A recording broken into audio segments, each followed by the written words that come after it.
দীঘা শঙ্করপুর উন্নয়ন পর্ষদের বৈঠকে যোগ দিতে সমুদ্র শহর দীঘা পৌঁছলেন মুখ্যমন্ত্রী শুভেন্দু অধিকারী। রাজ্যের মুখ্যমন্ত্রী হিসেবে দায়িত্ব নেবার পর এটাই প্রথম তার দীঘা সফর। আজ বিকেলে তিনি দীঘা পৌঁছান। তার সঙ্গে ছিলেন সৌমেন্দু অধিকারী, মন্ত্রী অরূপ কুমার দাস, বিধায়ক ডক্টর চন্দ্রশেখর মণ্ডল, পূর্ব মেদিনীপুরের জেলাশাসক নিরঞ্জন কুমার, জেলা পুলিশ সুপার অংশুমান সাহা সহ অন্যান্য আধিকারিকরা। এদিনের বৈঠকে দীঘা সহ সৈকত শহর তাজপুর, শঙ্করপুর, মন্দারমণির উন্নয়ন পরিকল্পনা নিয়েও আলোচনা হয়।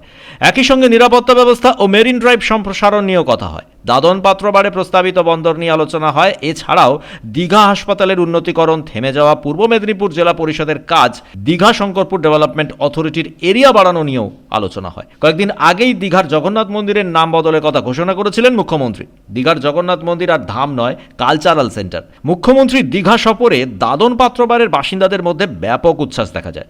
আদানি গোষ্ঠীর সঙ্গে আলোচনায় রাজ্যের মুখ্যমন্ত্রীর বক্তব্যে আশার আলো দেখছেন রামনগরবাসী। একই সঙ্গে মুখ্যমন্ত্রীর সমুদ্রনগরী সফরে মন্দারমণির ভোল বদলেরও ইঙ্গিত পাওয়া গেল।